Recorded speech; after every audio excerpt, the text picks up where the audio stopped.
প্রিয় viewers, PM আওয়াজ যোজনা একটি সবচেয়ে বড় গুরুত্বপূর্ণ খবর আজকে আমি আপনাদের সামনে তুলে ধরছি। দেখুন, পিএম আওয়াজ যোজনা অর্থাৎ প্রধানমন্ত্রী আবাস যোজনার সবচেয়ে বড় গুরুত্বপূর্ণ খবর।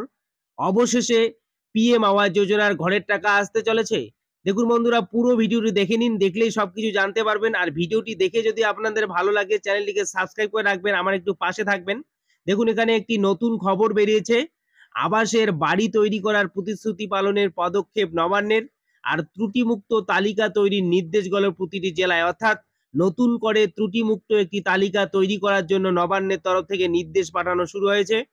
আর শুরু হতে চলেছে আবাস যোজনার নতুন বাড়ি। অবশেষে কিন্তু স্বস্তির খবর শোনা যাচ্ছে বলে জানা যাচ্ছে, এবং এটি একটি সংবাদপত্রে আজ প্রকাশিত হয়েছে। আমি এটাই আপনাদের সামনে তুলে ধরলাম।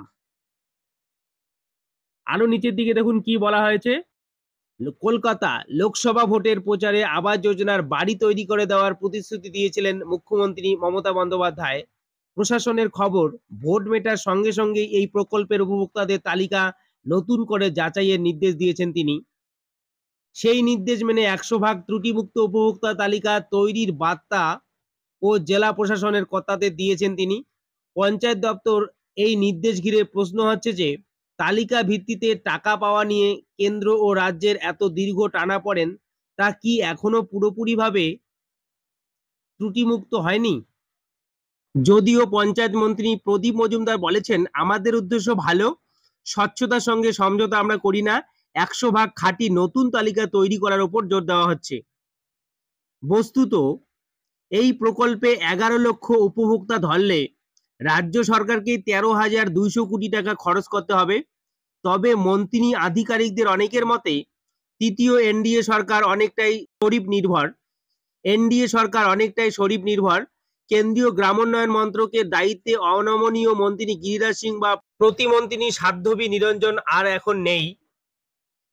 তাই নতুন মন্ত্রী শিবরাজ সিংহ চৌহানের থেকে ইতিবাচক পদক্ষেপের আশা করছে রাজ্য সরকার। প্রশাসনের একাংশের মতে সম্পূর্ণ ত্রুটিহীন তালিকা কেন্দ্রের সামনে তুলে ধরে বরাদ্দ নিশ্চিত করার লক্ষ্যেই জেলা প্রশাসনের উপর চাপ বাড়াচ্ছে নবান্ন।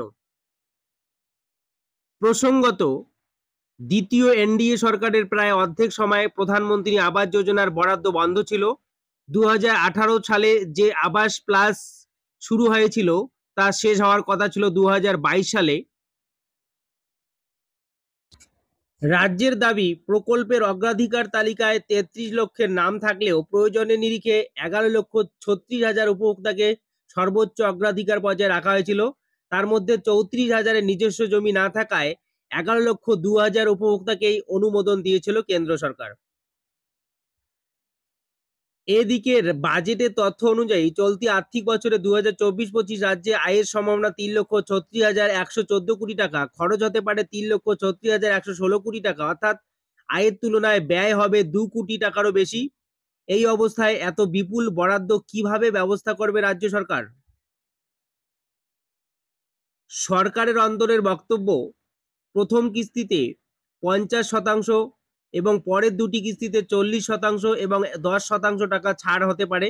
কিন্তু তাও এই আর্থিক বছরের প্রথম কিস্তিতে 60,000 টাকা করে দিতে হলে খরচ অতিরিক্ত হবে 6,600 কোটি টাকা। তার সংস্থান নিয়েও প্রশ্ন উঠতে শুরু করেছে বিভিন্ন মহল থেকে। পঞ্চায়েত মন্ত্রীর কথায়, তুলনায় দুর্বল সরকার এবার, তাই সুবিধা তো একটু হওয়া উচিত। নতুন মন্ত্রী সদ্য দায়িত্ব নিয়েছেন, তিনি একটু থিতু হলেই এগোনো সম্ভব। তাছাড়া কেন্দ্র তো 2022 সালের নভেম্বর রাজ্যে উপভোক্তা তালিকার নতুন অনুমোদন দিয়েছিল। তার সংযোজন, তবে এটাও ঠিক 100% নিশ্চিত না হলে মুখ্যমন্ত্রী প্রতিশ্রুতি দেন না। তিনি নিশ্চিন্ত, ইতিমধ্যে অর্থ সংস্থানের পরিকল্পনা সেরে ফেলেছেন মুখ্যমন্ত্রী।